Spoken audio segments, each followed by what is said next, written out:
Hey guys, Xenon Zero here. Before we get started with this episode, there's something I want to say really quick. You're gonna notice something's a little bit different. I'm playing the DS version now. Reason for that is because the DS version has some stuff added to it that the PlayStation version did not.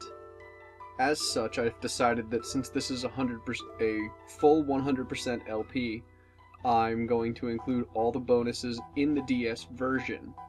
If I were to continue playing the PS1 version, however, in order to show all the stuff in the DS they added to the DS version, I'd have to play the game twice. I have no qualms with this, but it would have delayed any bonus episodes hereafter, and it would have also delayed the actual canon-accepted ending that they added to the DS version. That said, without further ado, let me just do a little bit of that. There we go. And here we are.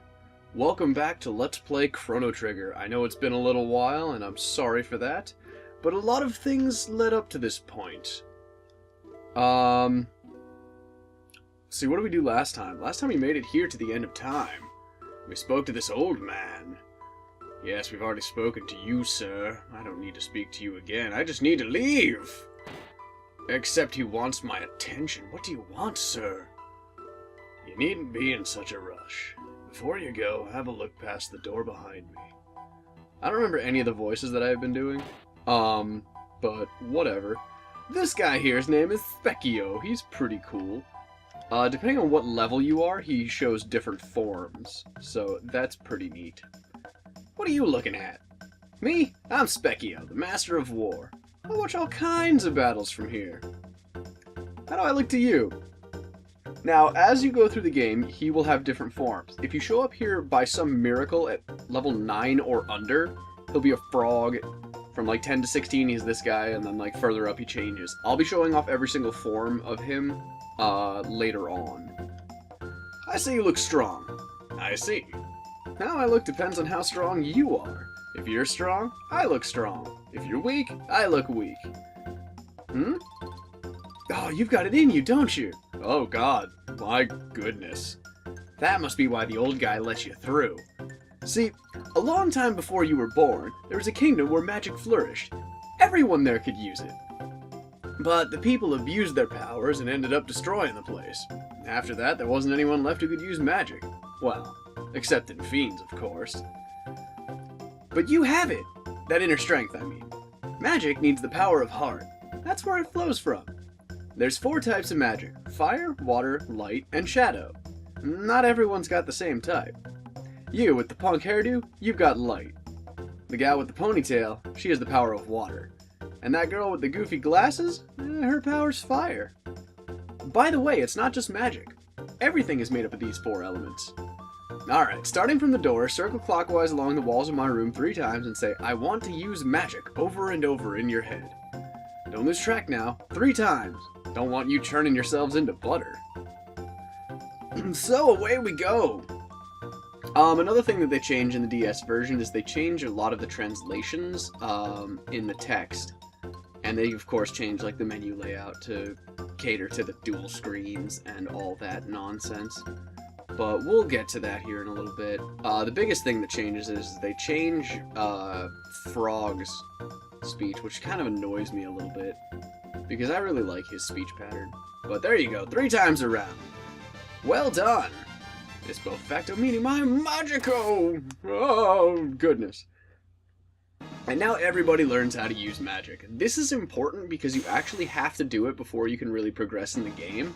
You can go the whole game without learning magic or how to use it or anything, and it's not that big of a deal. But if you don't learn how to use magic, it makes the next dungeon and a few thereafter very, very difficult.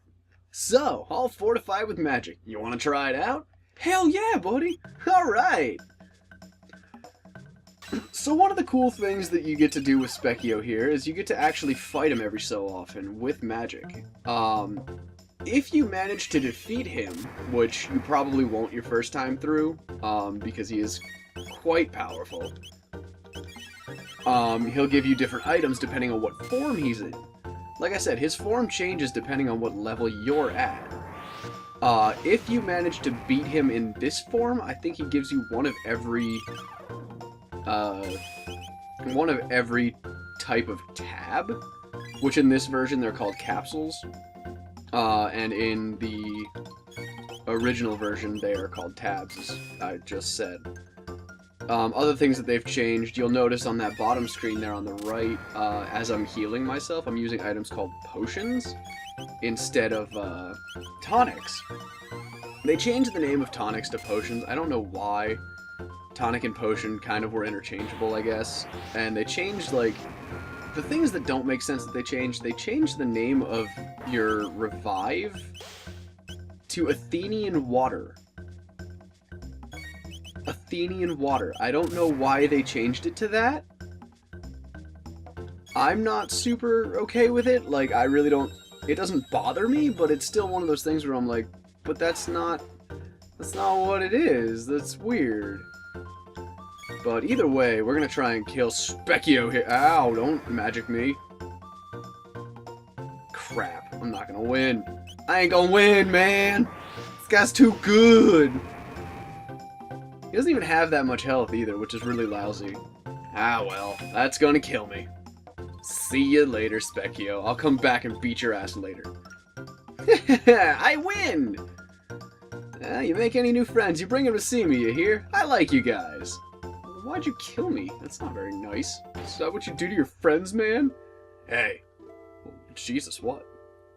What is your problem? Well, well, seems I was right. People who lived long ago all enjoyed such powers, you know? Yes, long, long ago.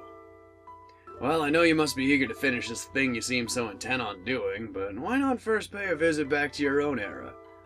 Haste makes waste, as they say, and you'll find that even truer here. Come and see me whenever you have the need. Think of me as your guide on Time's road. Well, thanks, old man. I appreciate it. One of the things they added, this pillar here, leads to a secret dungeon. Well, a special dungeon, I should say, that we can't go to yet, so there's no point in worrying about it. Another reason that I switched over to the DS version, as you probably already noticed, when I got into that battle with Specchio, there was no lag. There was no BS. There was no lockup, there was no waiting, and there's this. These screens even are much faster on the DS version, and they still left in all the cutscenes and such, so there's really no reason to, you know, use anything else.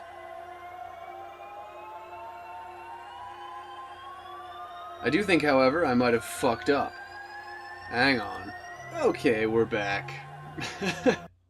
Little bit of a mishap there. I'm playing this on an emulator, and the ROM for Chrono Trigger has a nifty bit of code where if you try to use a warp with that line of code installed, and it detects that it's not on a legitimate DS, it freaks out. You folks came out of my wardrobe, didn't you? What are you doing in here? Nothing. Who do you think you are, coming and going from someone else's wardrobe at all hours of night and day? Humans. I'll tell you. What are you, NCS? Wait a minute. Medina is a village of fiends, founded by our ancestors when they lost a war against humankind 400 years ago. Most of the townsfolk still have a grudge against humans, so be careful.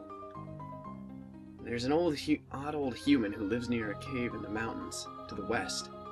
He may be able to help you out. Well, thanks. But why are you being so nice? I thought fiends weren't supposed to get along with humans. It's been 400 years since man warred against fiend. There's no use living in the past. Of course, not many other fiends seem to agree with that. Well, that's upsetting. So this is Medina Village. There's not a whole lot here just yet, but we can do some things. We can come up to the forest ruins and get a chest, which only has a mid-ether, and then we get to look at this neat little pyramid. Ooh, and then we can leave, because there's nothing else you can do in here. Yet. So let's head in and do some chatting with some people. I'm Ozzy the Eighth, the leader of this village. My great-great-great-great-great-grandfather fought against the humans at the side of the Fiend Lord himself. Oh, great Fiend Lord, why didn't you exterminate the human race 4 centuries ago when you had the chance? I'm human. What's your problem, man? Oh well. Over here, there's a magic capsule. And we can leave again. Yeah, that's another change they made that I mentioned earlier. There's a lot of changes to this version, and I really like it, but... Chrono, what's that creepy chanting? That's the statue that we saw earlier in the game, actually. If you remember, we saw this statue here many eons ago, in 600 AD, in the cathedral thing. Goodness! This is awesome, too. I got nothing to sell to humans. Get out of here. Yo, just sell me something, man. I think they got a right to everything. Teach them a lesson, boss. Okay, fine. I guess I'll just beat the hell out of them. And so you have to fight the shopkeep and the other guy. Once you kill both of them, you can buy things from the shop, but there's really no point, and you'll see why here in just a moment. In a moment. Will you die already? Thank you. Jeepers creepers. You got 33 XP and 2 tech points and some other stuff. Oh, that's another thing. They beat you, boss? Monsters. It's another thing. My levels are different now, as opposed to what they were before. But not by a lot. They're a little different. But as you will see, you can buy stuff, but everything's really ludicrously expensive. If you want to buy weapons and stuff, for example, it's like $4,300. And then, of course, you have the name changes and stuff. Steel Saber, and now you have a Zanmato, which is not a weapon that existed in the original version. It is, it's just not the same name, I should say. So here we have the inn. We can fight more peeps if we really want to, but there's no reason. I don't feel like waging war against the Mystics. So instead we'll just leave, and we'll head over to this nifty little hut. See what's going on in Melchior's cabin. Hello, Melchior, how are you? Oh, you've come to see me. Well, by all means, have a look at my collection. Could I interest you in a weapon? But of course I'd love to buy one. But first, let's sell some things. No reason to hang on to the old. That I can still use. That I don't need. And I can also equip. Goodness, this version's so nice because nothing lags and there's time to go into all of the menus very easily. Goodness! Alright, let's buy some things. What do we got for weapons, pal? Crimson Blade? Yeah, I could use that. Bandit's Bow? Yeah. Alright, let's get some stuff here. Have it. Need it. Don't have any weapons. Do have defensive items. Okay. Well, let's get ourselves equipped with new things. New and better things. Okie dokie, we're back. Weapons are not meant for the taking of lives. They're meant for saving them. I think I used 2 different voices for you, I'm sorry. But that's okay, this is Melchior's basement. You can see all the swords and things on the wall, and oh my god, that's so cool! Anyway. No. Well, you know where to find me should the need arise. Okay, bye. Oh, if you're wanting to return to Truce, there's a shortcut through the cave in the mountains to the north. Oh, well, thanks, Melchior! That's nice of you for telling me. So, that's gonna be our next stop, but we will do that next time on Let's Play Chrono Trigger. Thank you so much for watching, and I will see you in the next episode, which hopefully won't be a month from now. Bye.